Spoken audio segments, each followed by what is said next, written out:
My name's Louise Perry-Etter, and I'm a cancer survivor, but I like to say I'm a cancer thriver.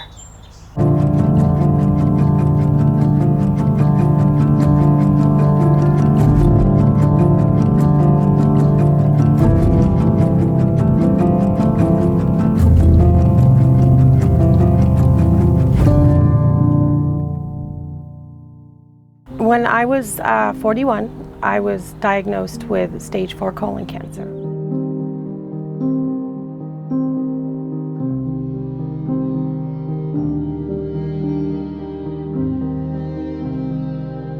And it had spread to my liver, and I had no idea. In the United States, unfortunately, colorectal cancer is one of the most common cancers we see. There's over 300 cases per day diagnosed in the United States. There's over 130 to 140 cases that die, unfortunately, every single day in the United States. That's a lot of people. In hindsight, the symptoms were there, but I was going through a lot in my life. I was going through a divorce, going back to school, and I did all of that in about a year. But it was during that year that the symptoms really were there, but I just put it to stress.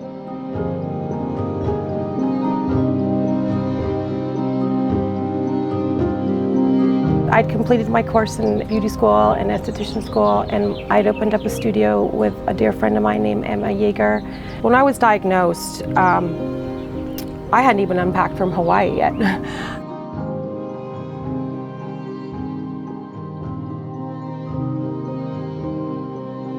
I went out, actually had plans to go to dinner, and I was working all day, and I just felt my stomach was just not feeling great, and I ended up going to the ER. And I never went back home after that. Whenever I went back home, I went and lived with my parents. And they took me in. And they gave me their master bedroom, and they said, "You're gonna stay here, and we're gonna get you better."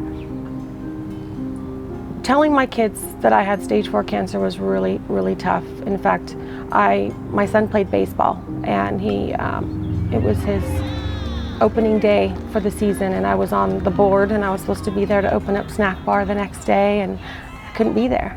When I found out my mom had cancer, I got taken out of school with me and my brother. My grandparents took us out, and I knew my mom wasn't well. She was at the hospital not feeling good. Her stomach was all messed up. She had bad aches. And I went and I found out, and I was almost like starstruck. Like I didn't know like how to really think about it at first, because it just happened so quick to where I didn't really have enough time to like fully take it in, you know? My son, Perry, he said, "Mom, I'm gonna shave my head for you." I didn't have to, because the type of cancer I got, by the grace of God, they have a chemo that doesn't make my hair fall out. So that's fine. I would have shaved I've had a shaved head before. I wouldn't have really cared, but. Troy and Tasha Vallon, they are dear friends of mine for 20 years. They introduced me to it, and they came into my hospital room and they said, "You know, Lou, I've known you for 20 years, and I know that you're not much for smoking weed or anything, but this is different." When I was in the hospital and Troy and Tasha came to me with these 1-to-1 ratio cannabis capsules, they told me that, you know, they were working with Rob Taft over at the Healing Plant of California. My parents were on board, my family was on board, and they said whatever it takes. So we did it, but I did Western medicine too. I'm doing chemotherapy, I'm doing maintenance chemo, but the cannabis is what's helping me get through it.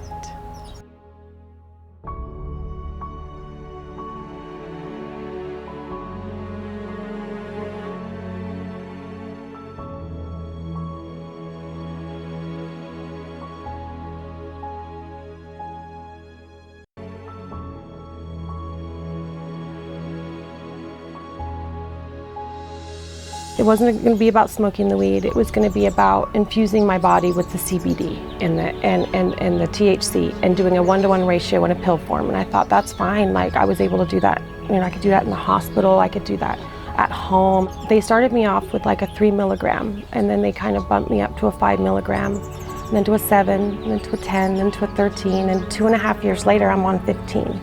And I do, you know, I take them daily. They're part of my vitamin.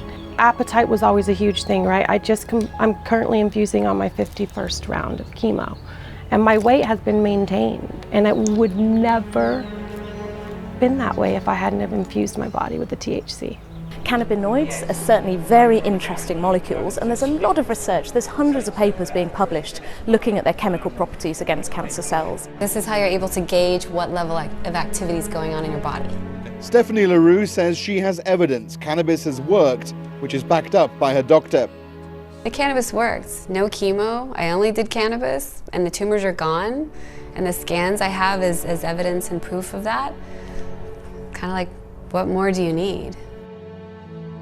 My doctors have never, they know everything. They know what I do. They don't question it. They just give me a high five and they say, keep doing what you're doing. So I am, and there's been no evidence or there's been no proof that it is affecting chemotherapy. I can't say that cannabis is allowing me to be evidence-free right now. I don't know. I don't know if it's the chemo or the cannabis, but the cannabis, I know for sure, has kept my spirits up. It's kept my mental, my whole body, mind-body-spirit connection has come together through cannabis. I'm a different person. I'm a completely different person than I was. I don't worry about what people think about me with cannabis anymore. My kids know about it, and I think that it's something that shouldn't be shined upon at all. I think it's a great tool in all areas. When I was young, I thought it wasn't a good thing and I thought it was a bad drug. But I also learned more as I got older and matured more that it's a good medicine for you.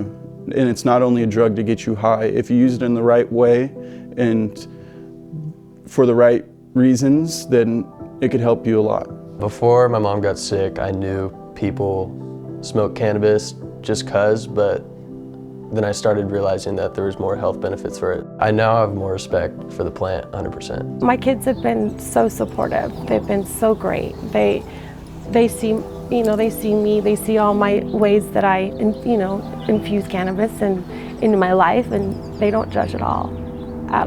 2.5 years later, and still on this journey with cancer, my life I'm the happiest I've ever been. People are always asking me, how do you stay so happy? How do you stay so positive? How do you do it?